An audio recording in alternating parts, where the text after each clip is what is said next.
এই যে আপনাদের বিলটা। পূজা, আমি তোমার আর আমার টাকাটা দিয়ে দিচ্ছি, কিন্তু তোমার মায়ের টাকাটা আমি দিতে পারবো না।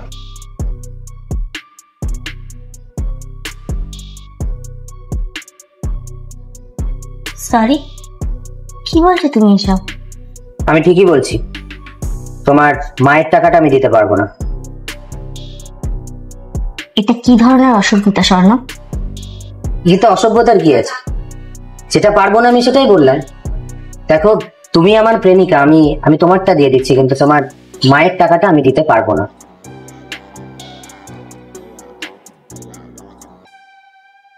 কেন? আমার মা তোমার কেউ হয় না বুঝি? হ্যাঁ, আমার আন্টি হয়, বিয়ের পর মায়ের মতো হবে। সে তখন না হয় আমি দিয়ে দেবো, কিন্তু এখন না। তোমাকে আমি ভালো ছেলে ভেবেছিলাম, কিন্তু তোমার চিন্তা ভাবনা আর মন এতটা ছোট, এটা আমি ভাবতে পারিনি। খাবারের বিল না দিতে পারলে মন ছোট হয়ে যায় নাকি? দেখো, যে হবু বউয়ে মায়ের বিলটা দিতে অস্বীকার করে তার মন ছোট। দেখুন, আপনি যা ভাববেন ভাবুন, কিন্তু আমি দিতে পারবো না। স্বর্ণ, তুমি কিন্তু আমার মাকে অপমান করছো। আমি তো ওনাকে কিছু বলি। একজন ওয়েটারের সামনে তুমি আমার মায়ের বিল দিতে অস্বীকার করছো, এটা অপমান ছাড়া আর কি? দেখো পূজা, আমি এক কথা বারবার বলতে পারবো না।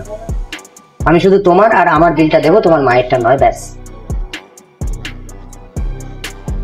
ঠিক আছে, তোমাকে আমার বা আমার মায়ের কারোর বিল দিতে হবে না, আর তোমার বিলও দিতে হবে না, সেটাও আমি দিয়ে দেবো। আমি কারো ফেভার নিই না। ঠিক আছে, তাহলে নিজের টাকাটা দাও আর এখান থেকে যাও। ওকে।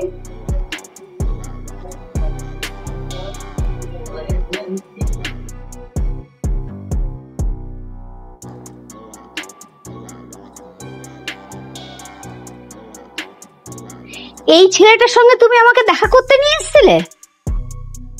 যে হবু শাশুড়ি খাবারের টাকাটা দিতে পারবে না, মুখের ওপর বলে দেয়। তুমি তো সবসময় প্রশংসায় পঞ্চমুখ, স্বর্ণ এটা, স্বর্ণ ওটা, এই তার নমুনা। জানি না মা, কিন্তু ও কিন্তু এরকম নয়। ও যেমনই হোক, অন্তত তোমার যোগ্য নয়। ওর সঙ্গে কখন আমি তোমায় বিয়ে দেব না। মা, আর আজ থেকে ওই ছেলের সাথে তোমার সমস্ত যোগাযোগ বন্ধ। টাকাটা দাও আর এখান থেকে চলো।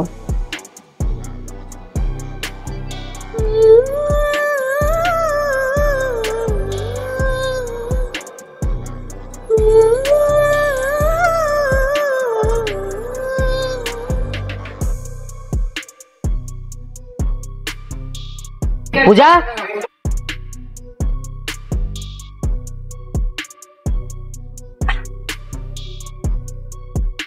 তোমরা বেরোচ্ছ? আরে আমার কাছে গাড়ি আছে তো, চলো আমি তোমাদেরকে নামিয়ে দিচ্ছি। থাক স্বর্ণ, তোমাকে আর ন্যাকামি করতে হবে না। আমাদের এগিয়ে দিলে তোমার পেট্রোলটাও তো খরচ হবে। থাক, তোমাকে আর ন্যাকামি করতে হবে না। আর শোনো, আজকে তুমি আমার সাথে যে ব্যবহারটা করলে, এরপর তুমি আমাকে আর ফোনও করো না, আমার সাথে কোনো যোগাযোগ রেখো না। পূজা, এই ছেলে, অনেক সহ্য করে নিয়েছি। এরপর তুমি যদি আমার মেয়েকে একবারও ডিস্টার্ব করেছো, আমি কিন্তু থানায় যাব। সে আপনি যেতেই পারেন আন্টি, কিন্তু আমি কেন এরকম ব্যবহারটা করলাম একবার জিজ্ঞেস করবেন না? আচ্ছা, তা কেন করলে শুনি? আমি আপনাকে কিছু একটা বোঝাতে চেয়েছিলাম। ও, তা কি বোঝাতে চেয়েছিলে? আপনি তো চান যে পূজা যেন চাকরি না করে, রাইট? আপনি ওকে বলেন যে তুই চাকরি করে কি করবি, বিয়ের পর তো সেই খুনতেই নাড়বি। আর তাছাড়া স্বর্ণর এত কিছু রয়েছে, ভালো চাকরি করে, তোর চাকরি করার দরকারটা কি বলেন তো? হ্যাঁ, বলি তো। আমি সেই জন্যই আজ এই ব্যবহারটা করলাম। দেখুন, ও চাকরি করে, ইনকাম করে বলেই আজ কিন্তু ও আমার অপমানটা মুখ বুজে মেনে নেয়নি, উল্টে আমার মুখের ওপর যোগ্য জবাব দিয়েছে। কিন্তু যদিও ইনকাম না করতো, ও যদি চাকরি না করতো, ওর কাছে টাকা না থাকতো, তাহলে কিন্তু আজ এই অপমানটা মেনে নিয়ে ওকে আমার সামনে মাথা নত করতে হতো, এই রেস্টুরেন্টে ওয়েটারের সামনে ওকে লজ্জায় পড়তে হতো।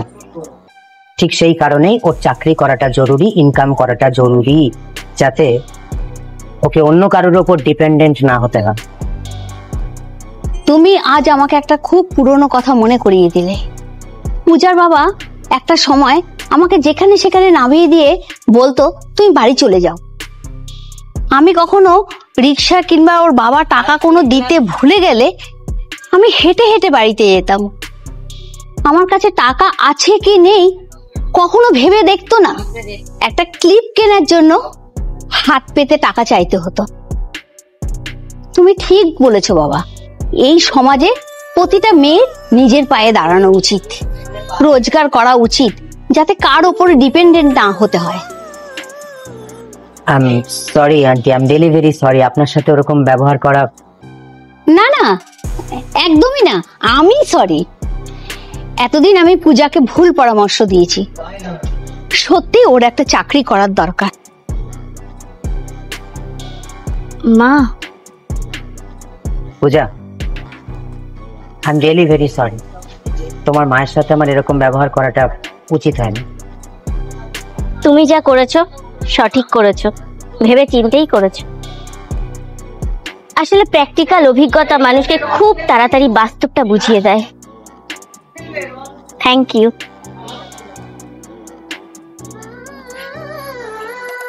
অনেক রোদ, খুব গরম লাগছে, তোমরা দাঁড়াও, আমি গাড়িটা নিয়ে আসি।